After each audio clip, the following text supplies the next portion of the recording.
Alam mo ba na sa 30 pesos mo ay maaari mong ma-enjoy ang ganitong view? Day tour, 100 pesos naman kung overnight.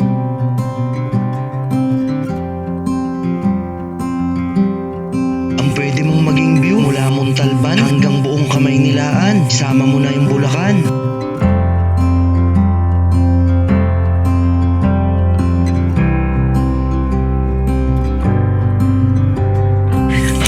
Gusto ko sa campsite na ito, yung view parang naka-zoom in.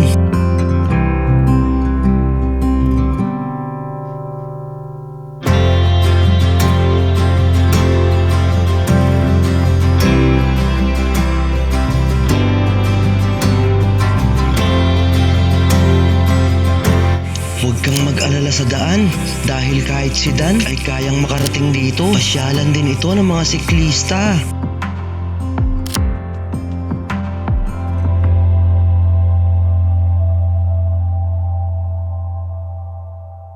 Gabi na nung nag-umpisa kaming bumiyahe papuntang Mount Parawagan. Galing ng Bulacan ay dito kami nagdaan sa Likaw-Likaw patungong Montalban.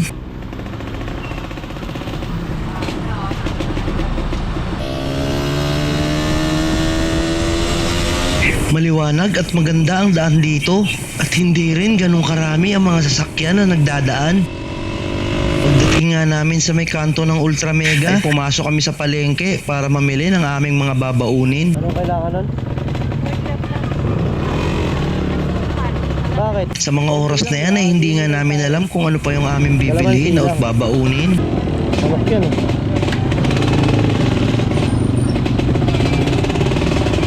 Wala na rin. Ayan o.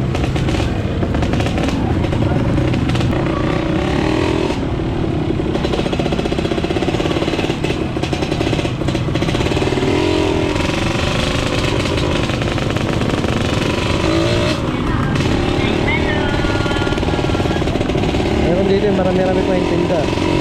Bigla ko ngang naisip na dapat ihaw lang dahil wala naman kami mga sapat na gamit para sa camping. Lalong hindi rin kami professional na camper. Napagdesisyonan nga namin na baboy na nga lang ang aming babaunin para ihawin. Pag galing ng palengke, bumiyahe na ulit kami.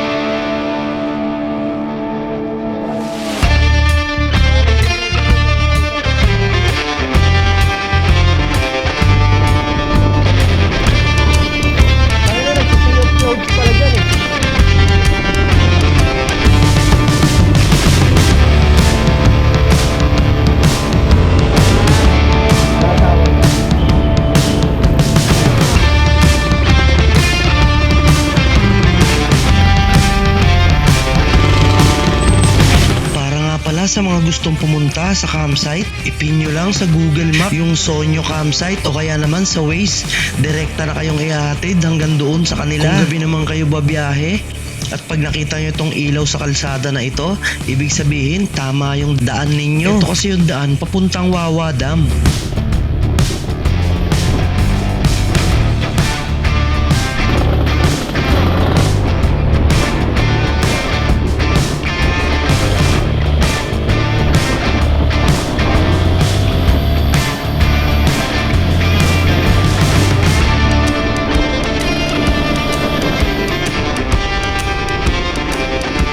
Dito na tayo sa Wawa. Ayun yung arko ng Wawa oh. Dito tayo, kakanan, pakyat. Hawak mo ang beat. Ayun yung Wawa Dam dyan. Wala na tayong bibilhin, wala na kailangan. Pag nakapasok ka na sa pakanan na daan, wala nang ibang likuan, dire-diretso na. Sonyo ang pinakadulo ng kalsadang ito.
pagdating sa mismong campsite ay merong 1 hanggang 2 kilometer na rough road.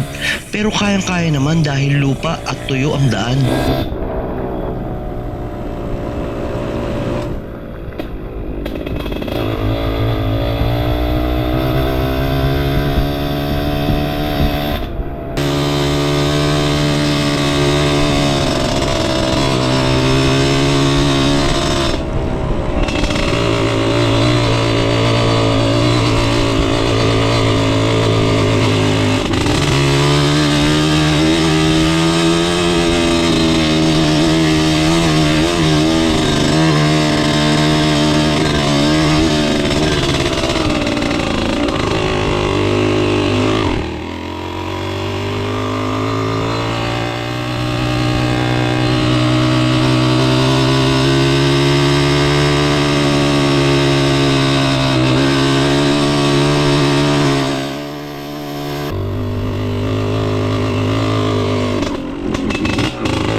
Maraming tao, patay. Sabado kasi. Untak yan pag Sabado eh. Oh. Tayo mo na yung ilaw mo.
Ay, tuloy na kami.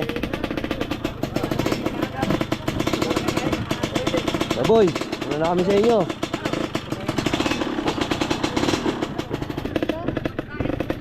Oh, yung ano, pumasok yung... Angat mo, angat mo. Ano, okay na? Sige tayo, sige tayo. Dapat kumain muna kayo. Hindi na, sunod na lang. Wait na lang ah. Ito, baka baboy kasi yun. Thank you.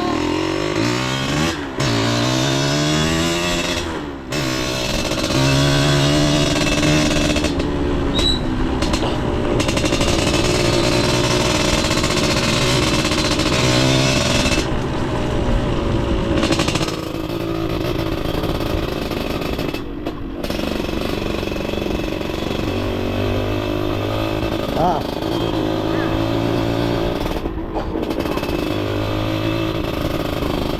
Ayun yun oh. Ayun, tinulugan natin yung kubo na blue sa taas oh. Ayun oh.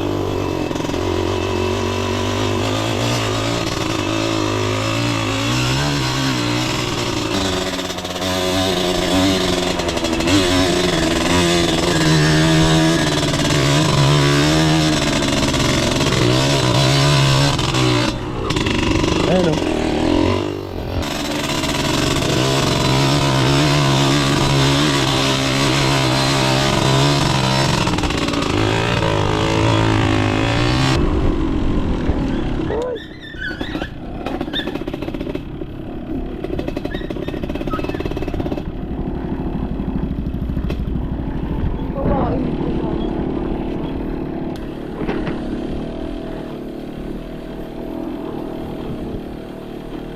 Hindi nga kami masyadong nagtagal at umuwi kami agad dahil may pasok pa.